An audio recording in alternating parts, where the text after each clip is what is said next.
इसमें रजिस्टर के अंदर जो सबसे पहली एंट्रीज हमारी चल रही थी वो टैक्सेबल गुड्स की, उसके अंदर 5000 था। इसमें से हमने कौन कौन सी फिगर्स माइनस की थी, सारा कल तस्वीर बनी हुई थी।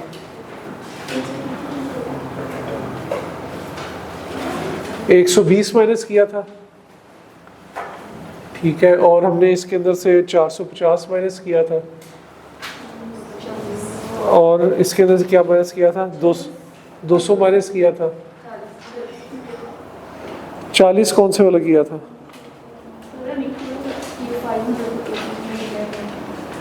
500 को फर्स्ट पॉइंट, नहीं वो रहने दें, ठीक है, वो नहीं करना।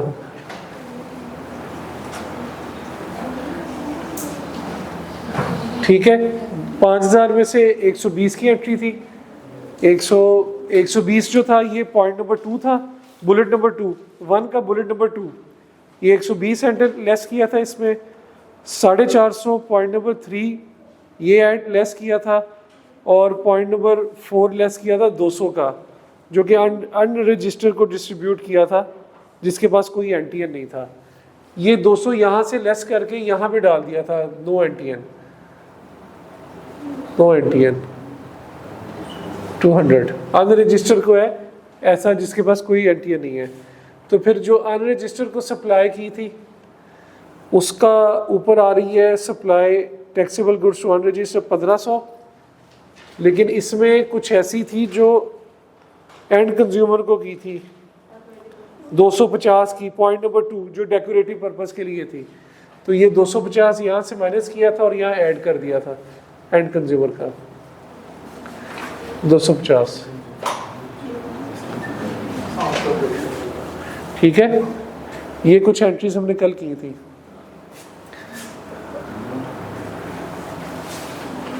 इसमें जो 120 माइनस किया था वो इसको दोबारा से यहाँ पे लिख दिया था 120 को, कि मेन से माइनस करके दोबारा यहाँ 120 लिख दिया है, क्योंकि मैंने आपको बताया था कि उसने जो, अगर आपकी बार्टर ट्रेड है, आप कोई चीज़ बेचते हैं और बदले में कोई चीज़ आती है, तो जो बदले में चीज़ आती है उसके साथ अगर जो आने वाली कैश पेमेंट है लेस देन 50,000 हो, तो वो भी क्रॉस चेक के थ्रू आए, तो आपको जो बदले में चीज़ आती है उसकी आप जब परचेज बुक करते हैं तो वो एज ए इनपुट के तौर पे हमें अलाउ होती है, ठीक है। ये सेक्शन पढ़ेंगे भी आज, मैं बता भी दूंगा। तो इस वजह से ये अलाउ है, इसको कोई हम डिसअलाउ नहीं करेंगे। तो इसको हमने रजिस्टर में 120 में यहाँ पे डाल दिया है। ये है पॉइंट नंबर, बुलेट नंबर 2 है, टी की जो सेल है ये वो थी। और ये जो 450 है, 450 ट्रेड डिस्काउंट पे दिया था 15% के ऊपर, तो ये ठीक दिया है क्योंकि नॉर्मल बिजनेस नॉर्म के मुताबिक है, तो ऊपर से निकाल के नीचे एज इट इज़ ही लिख दिया 450। ये लिखना इसलिए था क्योंकि एग्जामिनर को पता हो कि इन हमने जो इसकी एंट्रीज है वो ठीक की है डिस्काउंटेड सेल। तो ये फिलहाल हमने सेल्स में एंट्री की थी। पॉइंट नंबर 1 की जो एंट्री है, पॉइंट नंबर 1 इसमें से लेस यहाँ पे नहीं करना, यहाँ पे जाके अब लेस करेंगे हम, ठीक है, क्योंकि इसके अंदर शामिल है 5000 के अंदर, 5000 के अंदर वो चीज़ शामिल है। अब 5000 में देखिए वो 80 यूनिट्स प्रोड्यूस कर रहा है अल्फ़ा के, जो उसने रजिस्टर किए 5 फरवरी को eight A price of 500 per unit, लेकिन 3 दिन बाद डिस्प्यूट हो गई तो 30% चीज़ें रिटर्न हो गई, ठीक है। कितनी आइटम्स थी उसकी, 80 यूनिट्स थे। तो सबसे पहली बात तो रिटर्न है, रिटर्न है 80 यूनिट्स का 30% रिटर्न हो गया, 80 यूनिट्स का 30% रिटर्न हो गया, जिसकी वैल्यू 500 थी। ये कितना बना,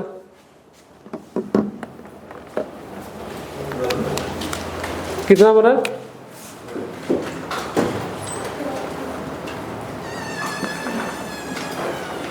80 यूनिट्स के 30% है 12,000 12 आ जाएगा, फिर फिगर हम थाउजेंड्स में लिख रहे हैं, ठीक है।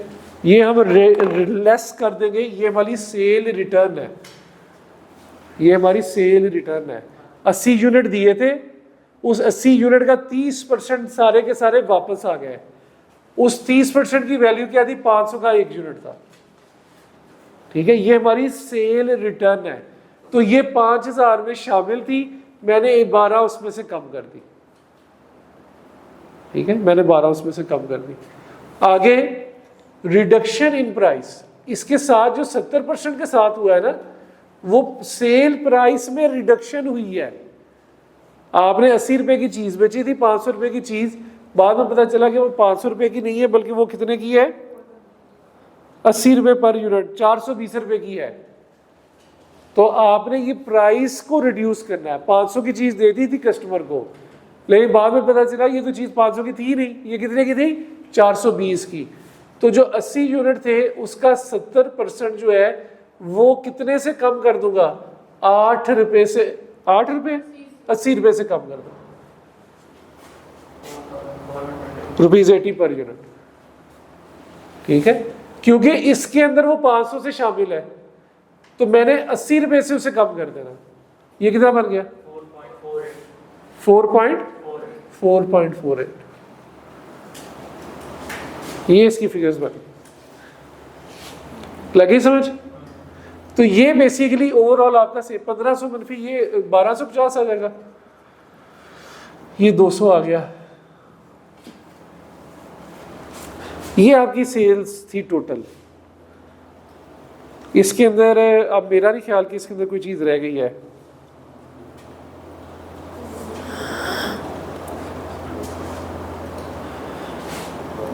नहीं, इसमें एक चीज रहती होगी।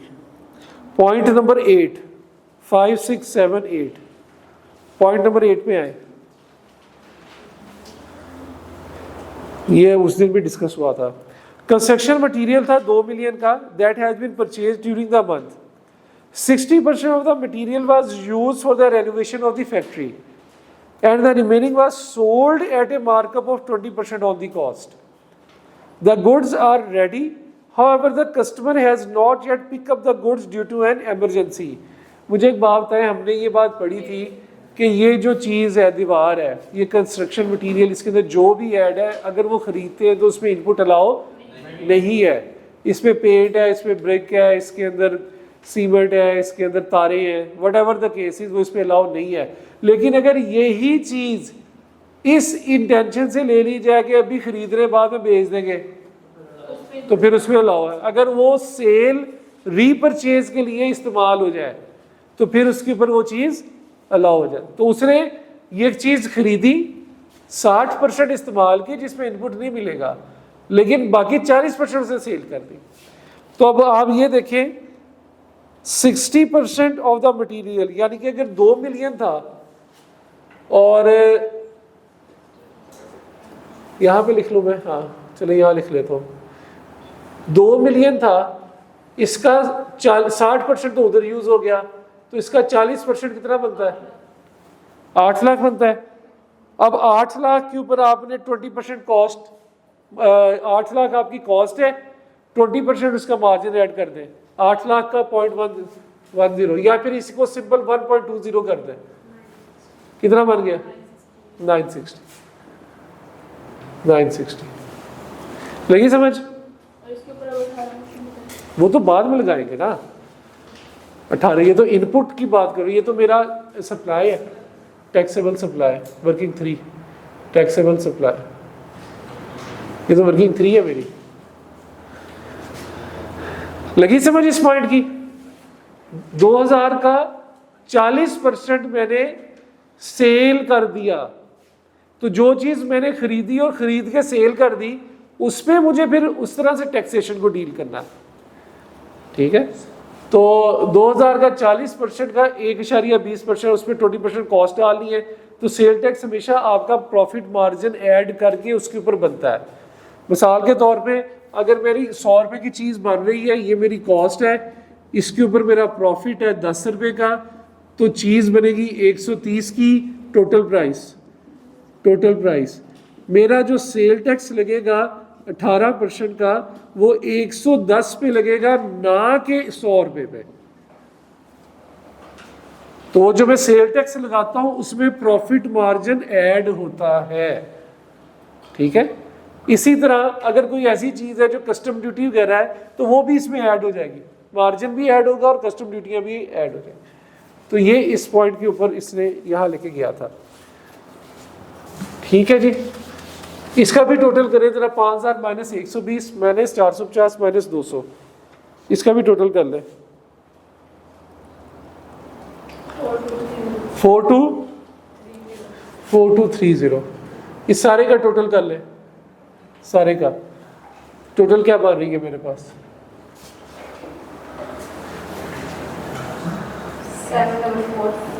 744, ठीक, ये हमारी फिगर बन गई। यहां तक यही इसके अंदर मुश्किल पार्ट था। नॉर्मली ये सबसे आसान पार्ट होता है, वर्किंग 3 सबसे आसान होती है, लेकिन इस क्वेश्चन में बाई चांस ये सबसे मुश्किल थी। ये यहां तक वर्किंग 3 की किसी को ना समझ लगी हो?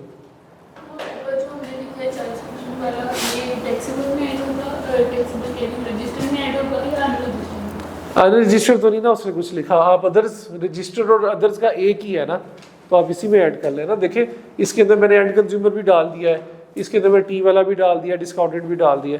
तो रजिस्टर्ड और अदर्स के अंदर इसे ऐड कर दो। मेरे भाई यहाँ जगह नहीं बची थी तो मैंने इसलिए नहीं किया।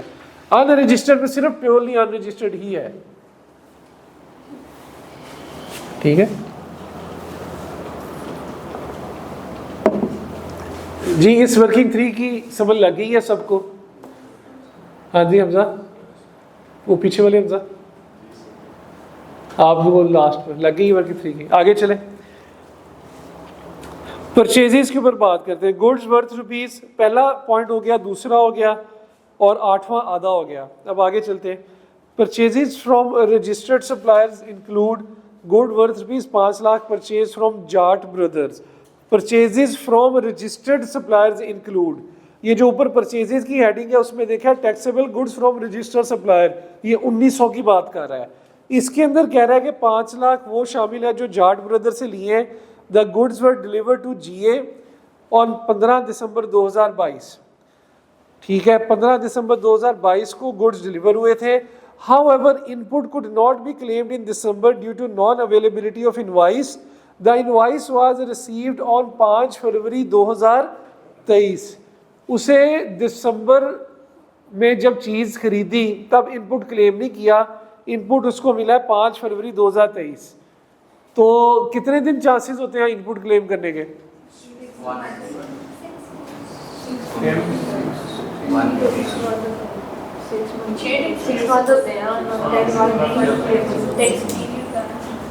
टैक्स पीरियड से होते हैं ना आपके। तो ये दिसंबर है, तो दिसंबर जनवरी फरवरी है, तो तीसरे महीने चीज आ गई है, तो इट मींस कि इसके ऊपर आप इनपुट अपना क्लेम कर सकते हैं। इसी तरह परचेज है सल्फ्यूरिक एसिड की 1 लाख की, which is used in exempt goods exported to Malaysia. ये 1 लाख रुपए की जो परचेजेज है ये वहां इस्तेमाल हुई है। ये ऊपर देखिए इसने लिखा है ना, taxable goods export of exempt goods to Malaysia supplies में, इनको बनाने में इस्तेमाल हुई है। तो ऑब्वियसली अगर इनपुट को बनाने में इस्तेमाल हुई है तो हम इनपुट में तो नहीं लेंगे, अगर कॉमन इनपुट में तो नहीं लेंगे ना। एग्जेम्प्ट गुड्स बनाने के लिए हमने क्या फर्क पड़ा था कि एग्जेम्प्ट का और जीरो रेटेड का फर्क क्या है? काफी फर्क है। उनमें से एक फर्क क्या था कि जीरो रेटेड पे इनपुट अलाउ है, जीरो रेटेड की परचेज पे इनपुट अलाउ है। तो एग्जेम्प्ट गुड्स जो सेल कर रहे हैं उसकी परचेज पे इनपुट अलाउ नहीं है। तो हम जो एग्जेम्प्ट गुड सेल कर रहे हैं उससे रिलेटेड कुछ भी खरीदेंगे तो उसमें इनपुट हमें नहीं मिलेगा। तो सिंपल सी बात ये है कि ये जो जाट ब्रदर्स वाली, अगर आपने इसको अलहदा भी लिखना है तो फ्रॉम रजिस्टर्ड पर्सन, इसके अंदर ये कितना था 1900, ये 500 को भी हम अलहदा लिख लेंगे नीचे कि भाई ये ठीक है, ताकि उसे आइडिया हो कि हमने सही काम किया है। और इसमें से माइनस कर दें 100, ये 100 तो हमारा इसमें आना ही नहीं रहा है, ठीक है। ये 100 तो मेरा यहाँ पे आएगा ही नहीं।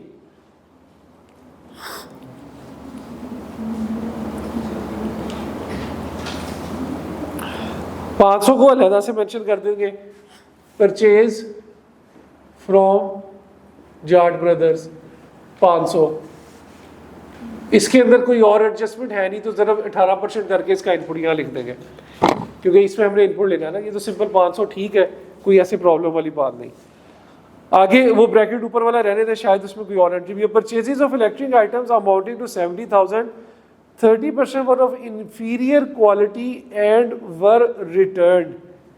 70,000 की परचेजेस थी जो कि इंफीरियर क्वालिटी थी और आपने वापस करवा दी, तो ये परचेज रिटर्न बन जाएगी 70,000 की, ठीक है। तो ये सिंपल यहाँ पे रिटर्न डाल दें। रिटर्न कितने की थी? 70,000 का 30% का 18%। 70,000 की खरीदारी थी, उसमें से 30% ऐसी थी जो इंफीरियर थी, और हम जब इनपुट की कैलकुलेशन करते हैं तो 18% लगा के करते हैं 3.78, और ऊपर वाली ये ब्रैकेट में आएगा, ये रिटर्न है, ये नेगेटिव में आएगा, जैसे ये रिटर्न नेगेटिव में आई थी। आगे चले। 90,000 का बैलेंस है, has been outstanding since 12 August. 70% of these were settled on 15 February 2023 and the remaining will be paid on 15 March 2023। अच्छा जी, 12 अगस्त 2022 को बैलेंस वो था 90,000 का। अगर मैं देखूं तो ये अगर अगस्त का महीना है और इसकी 12 तारीख है, इसको 90,000 की परचेज की थी लेकिन मैंने पेमेंट नहीं की, और आज मैं कहाँ खड़ा हूँ? अगस्त, सितंबर, अक्टूबर, नवंबर, दिसंबर, जनवरी और फरवरी। आज मैं फेब 23 पे खड़ा हूँ, ये अगस्त 22 था। हमने क्या पढ़ा था कि जो खरीदारी उधार पे करो उसकी पेमेंट कितने दिनों में करनी है? 180 डेज में। तो 12 से लेके 12 फरवरी तक, देखे 180 डेज से एक्सीड तो नहीं कर जाता, 187 कर जाता है। यहां तक 12 तारीख से लेके 12 फरवरी तक कितने दिन हो गए यार? 15 फरवरी को तो वो पेमेंट कर रहा है ना, उसने खरीदारी कब की थी? 12 अगस्त को। तो 180 डेज कब से पूरे करेंगे? 12 फरवरी तक ना, वो 180 दिन पूरे हो गए। जब उसने खरीदारी की है उसके 180 दिनों के अंदर अंदर पेमेंट करनी है, ठीक है? उसके 180 दिनों के अंदर अंदर पेमेंट करनी है। कुछ जगहों पे वहां दिन का जिक्र है, कुछ जगहों पे टैक्स पीरियड के एंड होने के बाद का जिक्र है 6 माह का, ठीक है? ये वो वाली चीज थी जो उसमें लिखा था कि 180 दिन के अंदर पेमेंट करनी है। दिन ही लिखा था स्पेसिफिकली, देख ले 180 डेज ही लिखा था ना, कि अगर आपने उधार में खरीदा है तो 180 दिनों में पेमेंट करनी है। ये बात नहीं कही थी उसने कि टैक्स पीरियड खत्म होने के बाद 180 दिन। समझ लगी? अगर वो ये बात करता कि टैक्स पीरियड खत्म होने के बाद, तो काउंटिंग कब से शुरू करते? 31 अगस्त के बाद, 1 सितंबर से।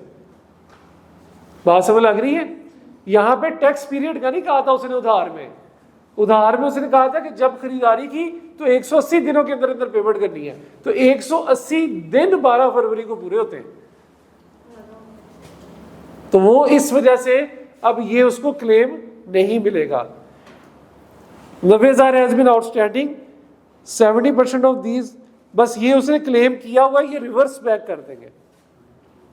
आउटस्टैंडिंग अमाउंट 90,000 की परचेज थी, इसका 18%।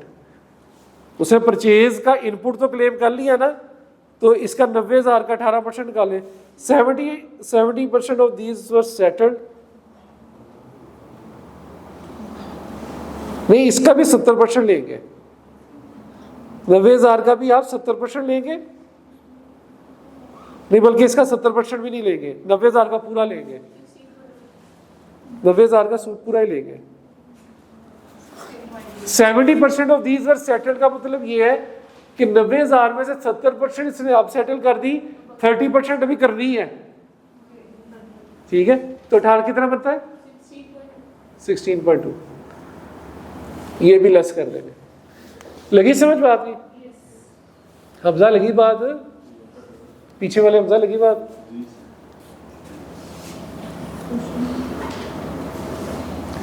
इसका मैंने 70% क्यों नहीं लिया हमजा? हमजा इसका 70% क्यों नहीं लिया? वो भी लेट से ही पे होना है। गुड, बिल्कुल सही। आगे चले। A debit note of 230 was issued to a supplier from whom purchases of 8 lakh were made on 12 मार्च 2022।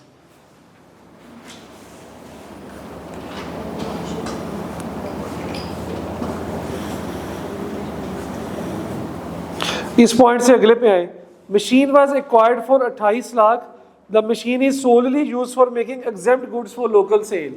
अच्छा, वर्किंग नंबर 2 में हमने कल बनाया था टैक्सेबल, एग्जेम्प्ट, एक्सपोर्ट और एग्जेम्प्ट। इसके अंदर हमने बनाया था कॉमन, ये कॉमन इनपुट, सप्लाईज लिखेंगे यहाँ पे, इनपुट और फिक्स एसेट्स, ये कॉमन इनपुट। अच्छा, फिक्स एसेट उसने बता दिया पॉइंट नंबर 6 में, पॉइंट नंबर 5 में कि मशीन खरीदी 28 लाख की जो कि एग्जेम्प्ट में इस्तेमाल हुई। तो जो एग्जेम्प्ट में सारी की सारी इस्तेमाल हुई उसका इनपुट भी किधर जाएगा? एग्जेम्प्ट में। तो एग्जेम्प्ट में फिक्स एसेट के यहाँ पे इनपुट लिख दें 2800 का 18%, 504, 2800 का 18%। आ गया यहाँ पे 504, क्योंकि ये मशीन कहीं और तो इस्तेमाल हुई नहीं। ठीक है, और इसके अलावा कॉमन इनपुट में अभी एग्जेम्प्ट के आगे कुछ आता है 100। ये 100 की खरीदारी किसके लिए इस्तेमाल हुई है? सिर्फ और सिर्फ एग्जेम्प्ट है। तो 100 का 18 जमा, ये स्पेसिफिक इनपुट आ गया। ठीक है, अभी कॉमन भी एलोकेट होगा। ये स्पेसिफिक आ गया और कॉमन भी एलोकेट होगा। आगे चले, 7वां पॉइंट।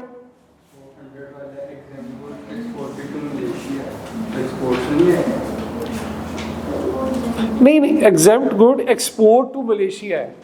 तो उसने एग्जेम्प्ट गुड बनाई है और एक्सपोर्ट की है। ठीक है, तो ये किसके अंदर फॉल करेगा आपका? नहीं, इसको हमने लास्ट टाइम किसमें किया था? Exports of exempt goods to Malaysia.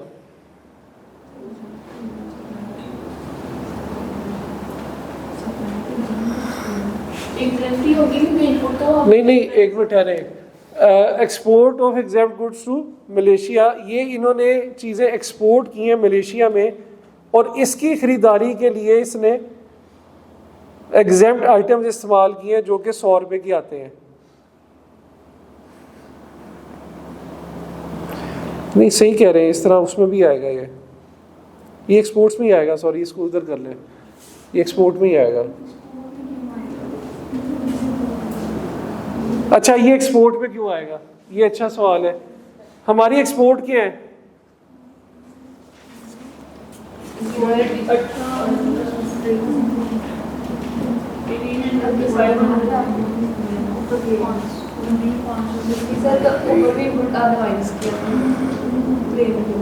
मैंने एक्सपोर्ट्स में 1800 जमा 500 किया है ना, 1800 जमा 500 किया है। इधर मैंने माइनस क्यों किया ये मैं बता देता हूँ। यहाँ से माइनस ही होना है, इधर से माइनस ही होना है। ये 1800 जमा 500 किया है, ये एक्सपोर्ट्स है, तो एक्सपोर्ट्स में इस्तेमाल हुई है ना, सिंपल। तो ये स्पेसिफिक इनपुट पे आ गया है। यहाँ से माइनस इसलिए एग्जेम्प्ट का था या वट एवर केस, यहाँ से माइनस फिर भी होना था। उसकी वजह ये है कि ये कॉमन इनपुट नहीं है, स्पेसिफिक इनपुट है। हाँ, इधर आना था या इधर आना था, ये कंफ्यूजन थी। ये इधर आएगा, ठीक है, ये इधर ही आएगा, ये ऊपर ही आएगा, क्योंकि एक्सपोर्ट्स हो रही हैं।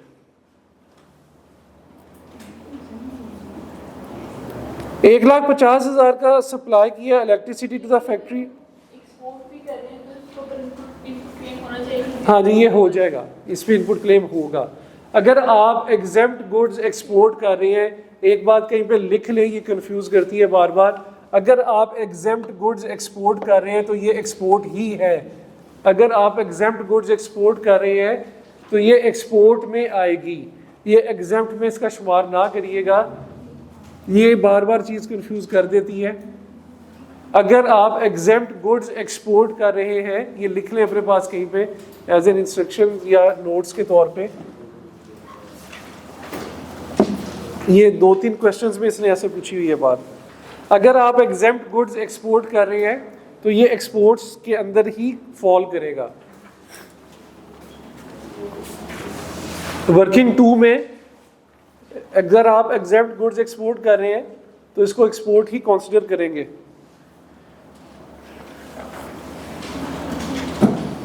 तो इसमें इनपुट भी अलाउ हो जाएगा। इनपुट भी अलाउ हो जाएगा। जब एक्सपोर्ट कंसीडर कर लिया तो इट मींस उस पर इनपुट भी अलाउ हो जाएगा।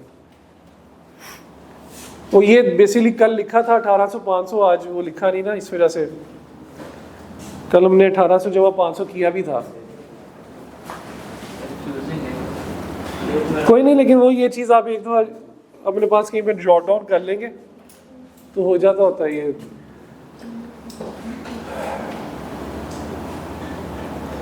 अगर एग्जेम्प्ट गुड्स लिख लें, अगर एग्जेम्प्ट गुड्स एक्सपोर्ट कर रहे हैं तो वो एक्सपोर्ट्स ही शुमार होंगी और उन पे इनपुट भी, और उसकी इनपुट परचेजेस यानी कि परचेजेस पे इनपुट भी रिफंड होगा यानी क्लेम होगा।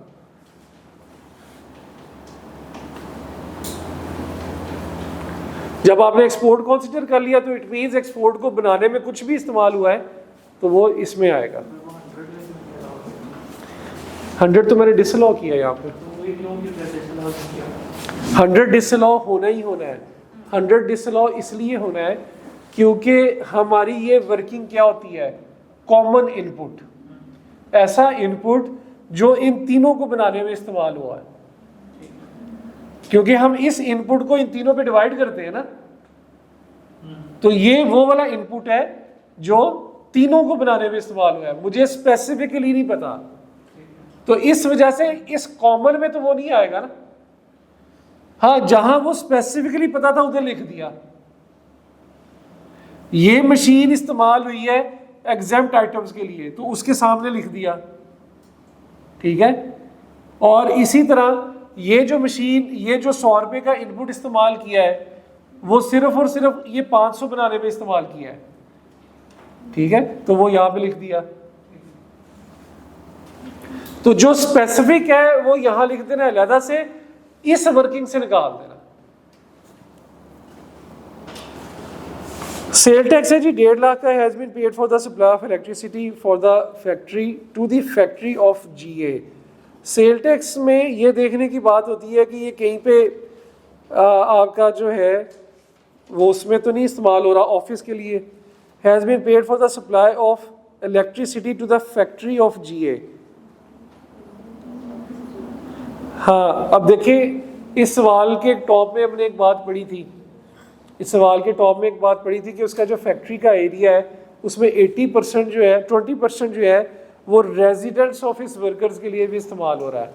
तो ये सेल टैक्स का जो अमाउंट है, सेल टैक्स की जो अमाउंट है ये 1,50,000 है, इसका कितने परसेंट हमें अलाउ होगा, 80%। इस पे 18% इसलिए नहीं लगाना क्योंकि ये ऑलरेडी सेल टैक्स की अमाउंट है।